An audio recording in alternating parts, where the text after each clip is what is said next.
All right, so with the Sixers being eliminated by the Knicks in 4 games, complete sweep, I thought it'd be time to go over the Sixers and just talk about what they can do, what their future looks like, everything like that. A couple of caveats before we get started. I'm generally going to keep it to guys under 30, with one exception, because guys like Andre Drummond, Kyle Lowry, Eric Gordon, Campaign, as they get older, they will just become less and less relevant, and they already have guys who should replace them. So I'm mostly looking at the younger guys. Another caveat is that I'm going to have Paul George and Embiid at the end, because, again, there's not as much in terms of improvement that is interesting to talk about. So I thought I would just put them towards the end, along with Nick Nurse. And if you want to go to that, I'll leave a timestamp so that way you can go straight there. So starting it off, we're going to start, of course, with the guy who averaged the most minutes. I think he averaged the most minutes in the league. Of course, averaged the most minutes for the team, which is also the order I'm going to be going in, and that's going to be Tyrese. Tyrese Maxey, of course, had a great overall regular season, averaging 28.3 points, 4.1 rebounds, 6.6 assists on 46, 36.7 from the three, and 89% shooting on the year. And really, the only sort of downside with Tyrese was that in the playoffs, especially against the Knicks, he just wasn't good at competing against the double teams. I think one thing in the Celtics series that hid this is the fact that while the Celtics have good defenders, they don't have good athletes. So you have Jaylen Brown and Jason Tatum and Kata, right? But I wouldn't describe Shireman as an athlete. I wouldn't describe Derek White as an athlete. I wouldn't describe. I'm trying to think of the other 3-point shooter that they bring off the bench. But I wouldn't consider Peyton Pritchard an athlete. And I'm still thinking of one more guy. But I think Tyrese was able to work around them purely off of athleticism. Whereas with the Knicks, they have athletes along with great wings. And so Tyrese was able to, or was not able to, compete with those guys. One thing you will notice as you go down to the advanced stats, I believe, yes, the advanced stats, is that Tyrese for the regular season, and I'm going to check for the playoffs now, but either way, Tyrese is improved when it came to his defense and his defensive metrics. So for the first time in his career, he was positive in terms of defensive box plus minus. I'm using that over defensive rating because as Tyrese is a starter, he's going to be next to guys like VJ, Paul George, Embiid, or Bona, or whatever center. And so he's going to be around other good defenders, and defensive rating, as we've seen with Jokic in recent times, has been shown to be more flawed with the talent you have around you. So using mostly defensive box plus minus, but certainly you can look at defensive rating and see, relatively the same every year. And so it is good to see how he has improved on defense. Of course, he did average, was it 1.9? 1 point. Trying to find it. Why is it saying his steals are lower? Oh, because I'm on playoff section. There we go. So Tyrese averaged 1.9 steals per game, which was top 5 in the league. Of course, his scoring was top 5 in the league. Was an all-star. Great season. The big thing for Tyrese, of course, is, again, to try to keep the assist-to-turnover ratio down in the playoffs. He did have a tough time with turnovers. I know it says 2.1 in the average, but if you look at the Knicks, he had 4 turnovers in game 1, 6 in game 2, 2 in game 3, and 2 in game 4. All of these having different levels of involvement with Maxey. And so just doing some quick math here, that's 14 divided by 4, so that's 3.5 turnovers per game, and that's just not great from point guard. So he just needs to continue to improve on that, continue to improve on the defensive end and get better with double teams, as he's going to become the first option and going to see more double teams throughout his career. So overall, good year for Tyrese, but certainly still some improvement from him to be seen, as he is still only 25. So hopefully you'll continue to see his improvement, and he'll continue to be on this team for the long haul. Next, we have VJ Edgecombe, and not much to say for him. Of course, great rookie year, 16 points, 5.6 rebounds, 4.2 assists, 44 from the field, 35 from 3, 82 from the line, with a little bit of rounding up there. And of course, during the season, he started off really hot with that Celtics game, sort of cooled off, and then came back. Certainly had a great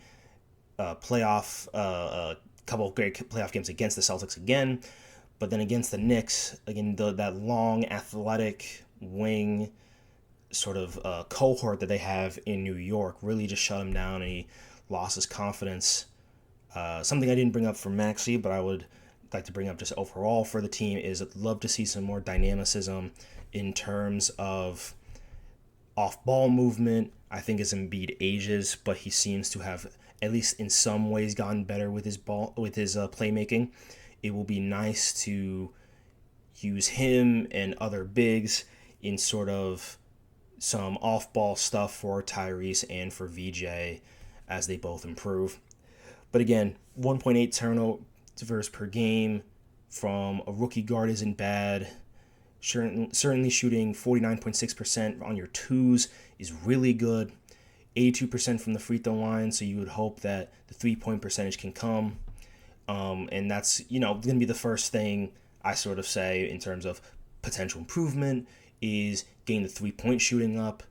I think the assist can come with experience, but certainly I think, whatever Tyrese did in terms of his first couple of off seasons where he came back a much better shooter, I'd love to see VJ do.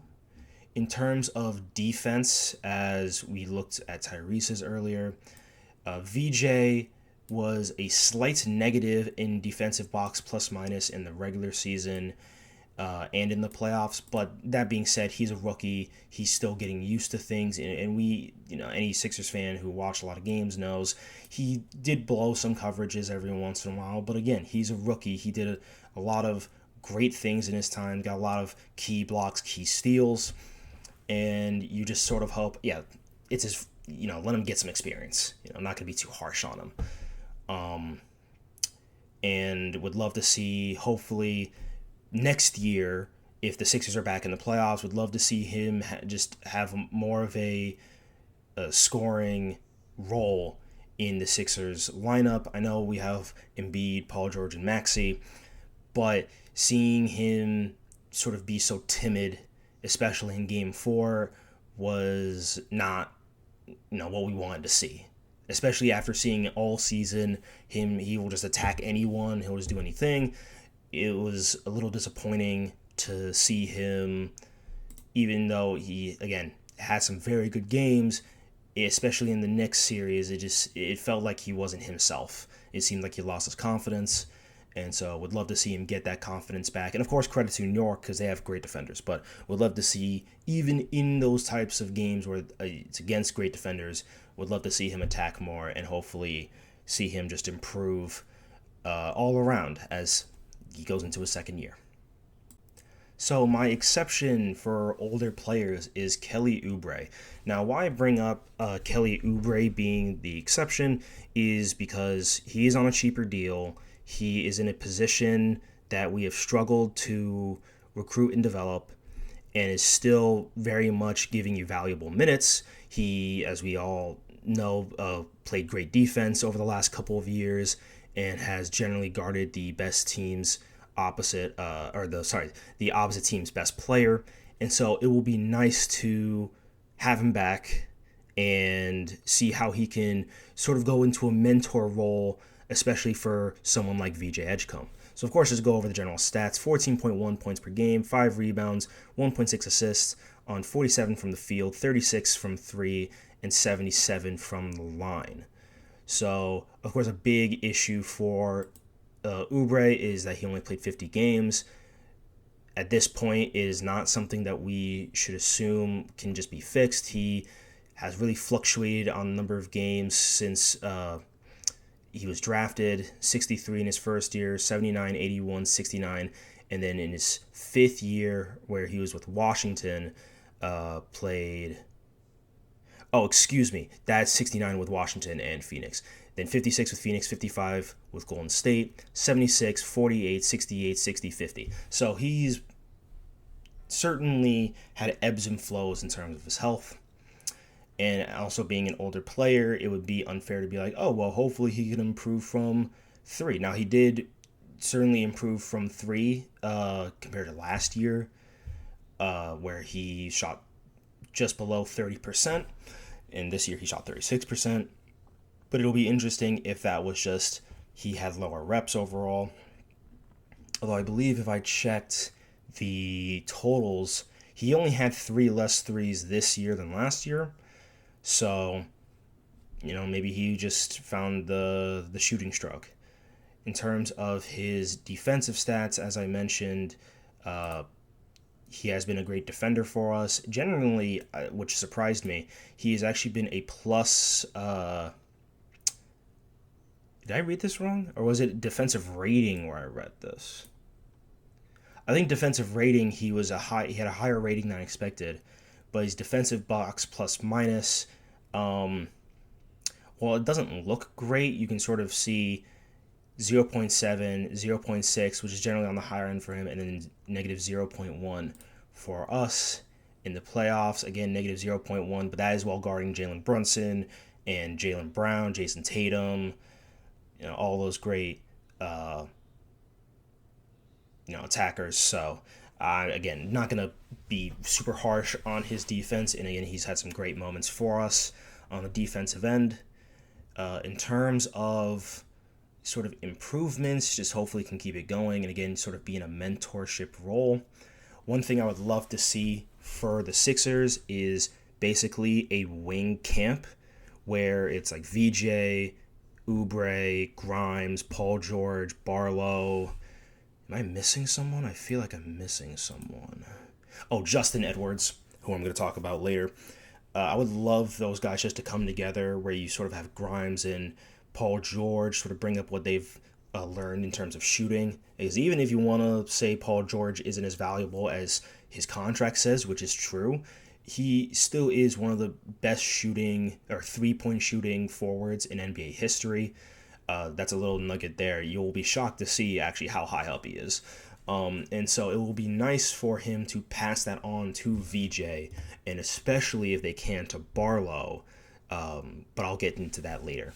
I would just love that sort of camp just to do that, and then also pass on some defensive wisdom, which we know Paul George has passed on to VJ, and again can pass on to Barlow, pass on to Grimes, who we'll get to in a minute, and pass on to Justin Edwards. And so we'll just love to see sort of that sort of unity, especially since considering looking at the cap, it certainly feels like the Sixers are going to have a lot of continuity if they're smart. However, that is a big ask, so we'll see. But for Kelly, certainly would just love to see, him continue to be the player that he's been sort of the energy that he's been. Maybe in an ideal world, he would move to the bench. Barlow would start more. I'd be perfectly fine with that, as Kelly Oubre is getting older.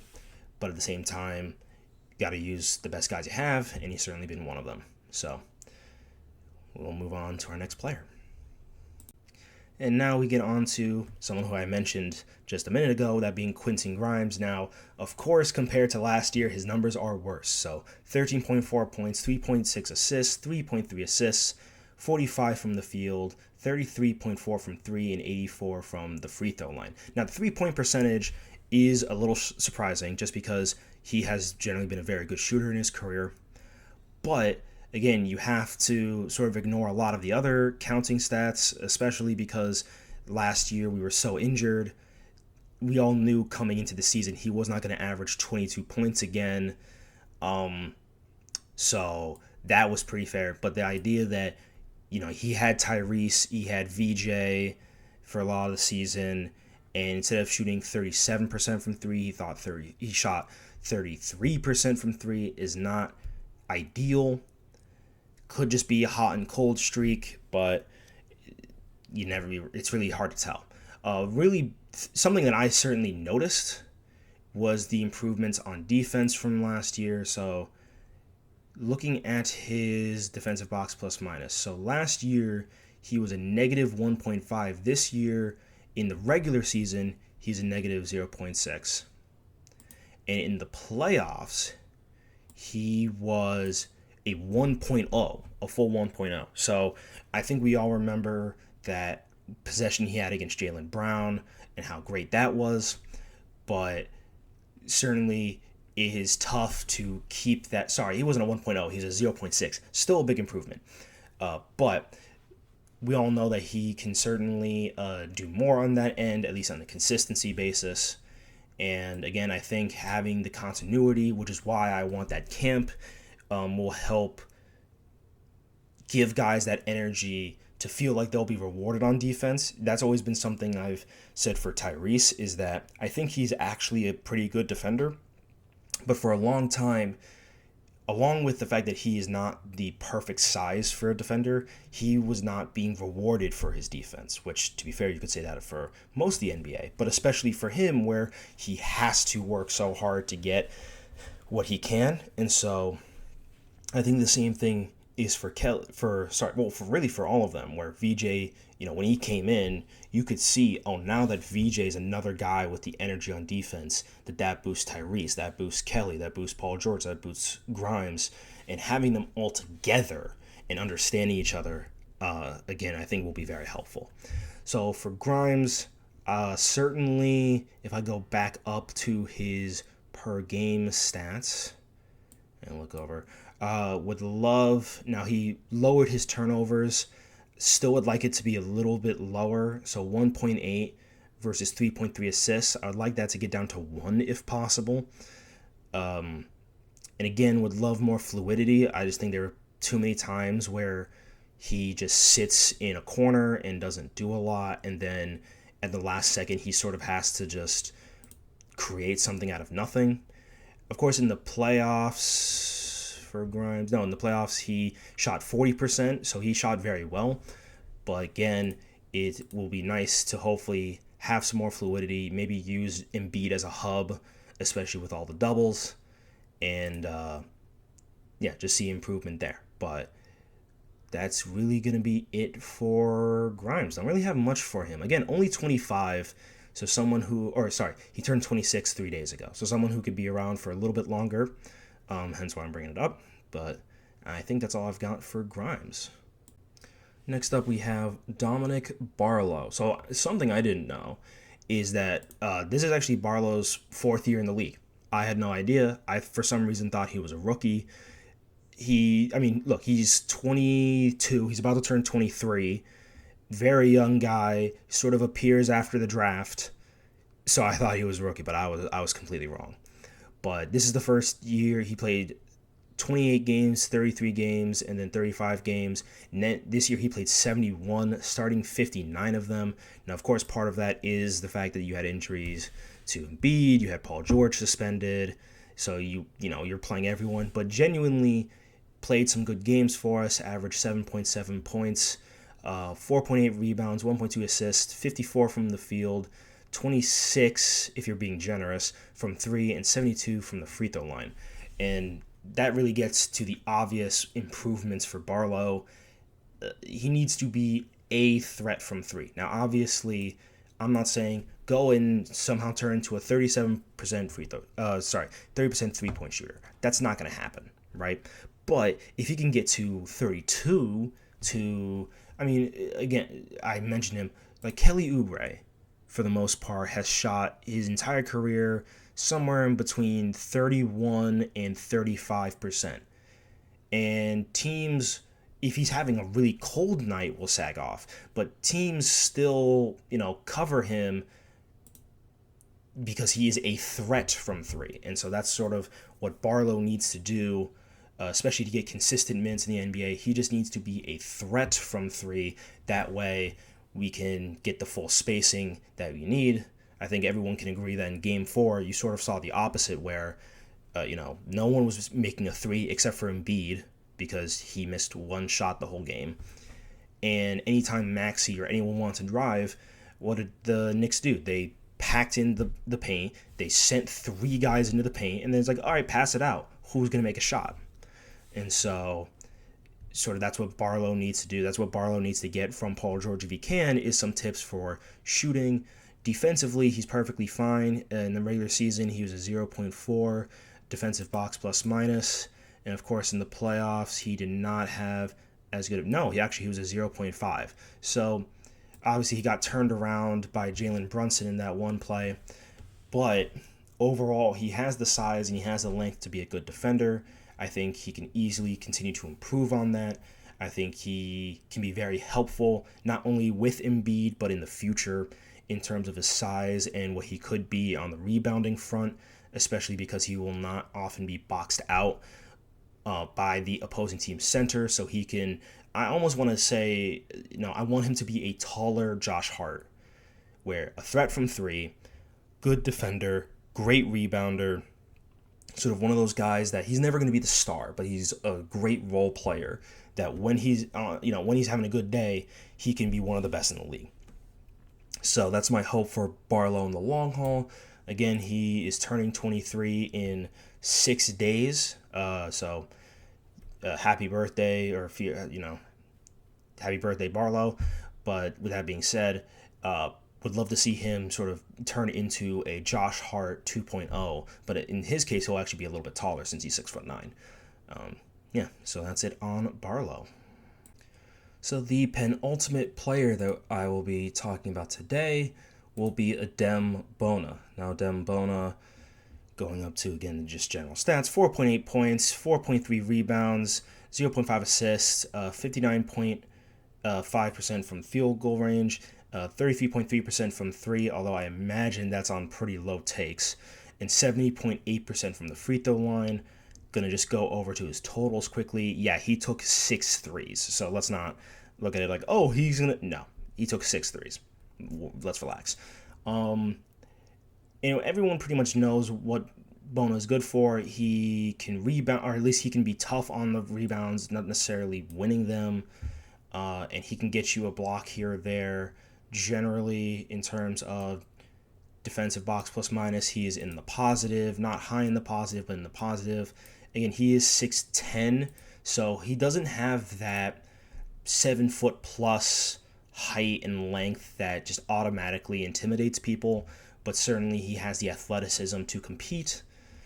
The big thing for me for Bona, besides the fact that I did feel like in terms of a lot of his offensive abilities, he got a bit better throughout the season. I felt like, as opposed to last year, there were some times where late in a shot clock, he could actually do something on his own.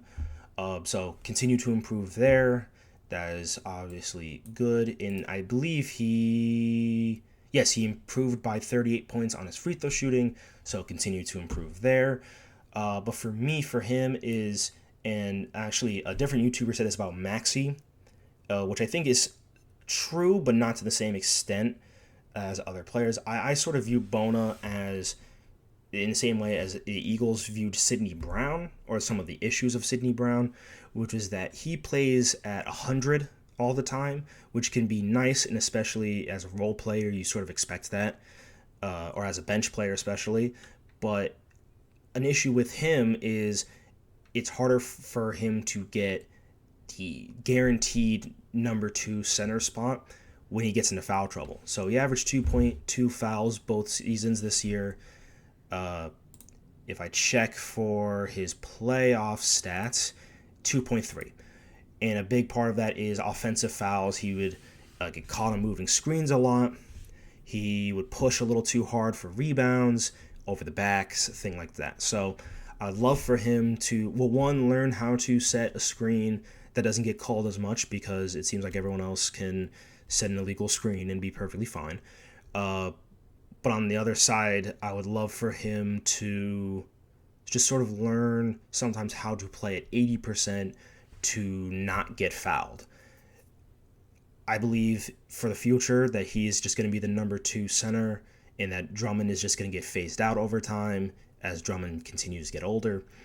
But that gets harder to do when you're in foul trouble. So if he could just stay out of foul trouble, then I think we will, get to see more from Bona over the next couple of years. And lastly, we will be talking about Justin Edwards. So Justin Edwards for the season averaged 6 points, 1.5 rebounds, 1.3 assists, 44.7 field goal, 37.2 from 3-point line, and 84.6 from the free throw line. So that was something I've certainly noticed was Justin Edwards' improvement from 3. So last year he shot 36%. This year he shot 37%. And it really shouldn't seem like as big of a jump as it is. But especially in the playoffs, despite the fact that he did not shoot well in the playoffs, he only shot 22.2%. I felt much more secure about Edwards shooting a 3 this year than I did last year. I was genuinely surprised. I feel like from how often it went in, and 37% is what you want from a role player. Certainly could get you a steal here and there, 0.8. Doesn't turn the ball over because he was basically a pure catch and shoot guy, which you would want.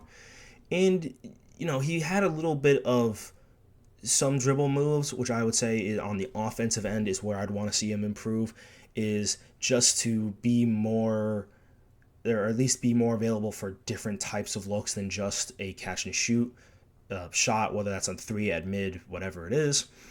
I certainly think that as he becomes a better shooter, him setting screens could be very valuable as guys don't want to switch or guys don't want to leave him. So that would be nice. Or on the other side, if he's screening Maxey or Edgecombe or someone or Grimes, he could be wide open. So I think that could be very valuable.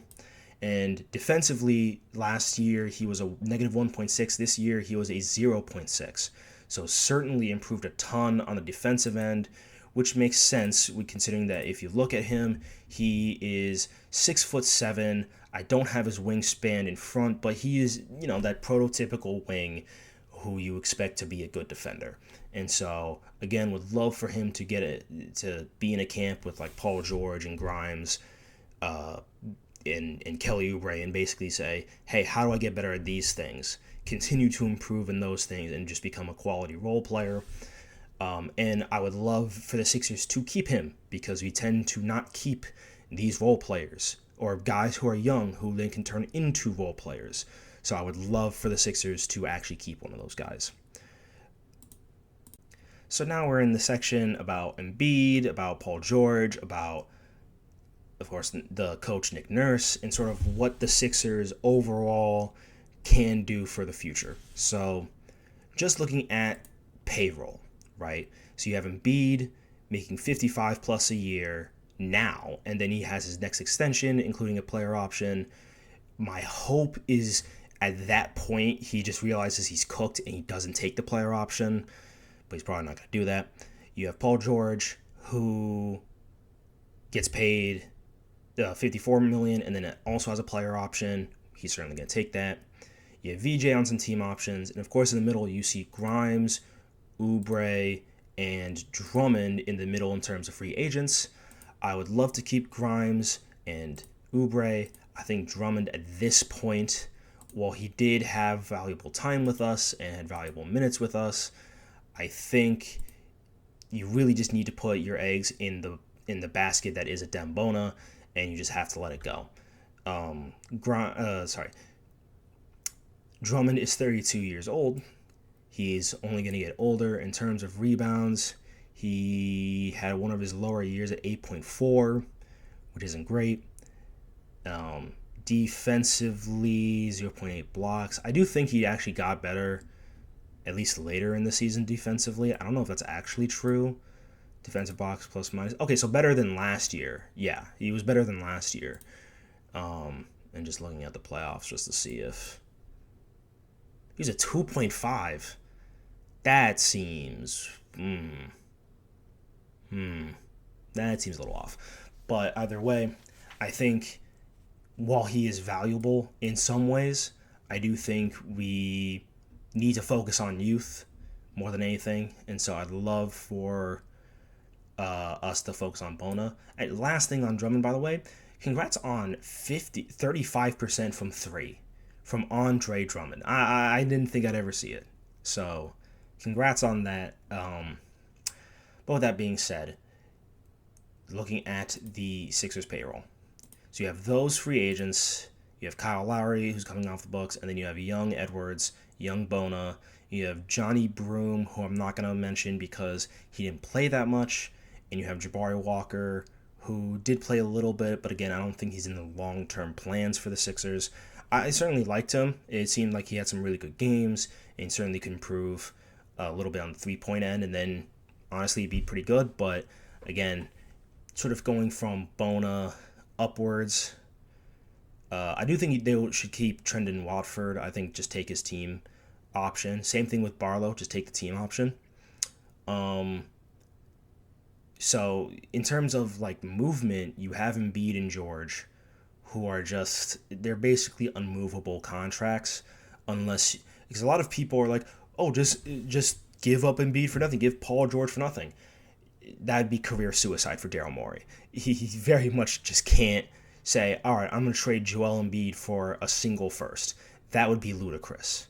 And he would be fired the next day. I joked with my father saying maybe he should trade Embiid for a second, and at the same time as he puts in the paperwork for the trade, he should put in his resignation because, yeah, he would just be fired. He would just be fired. And so, for me, in terms of the future, would love to see Embiid take less shots, Maxey take more shots, Edgecombe take more shots, and sort of Embiid be the third option in the future. Paul George goes down to the fourth option, and then you have Oubre or Grimes starting, or Barlow even.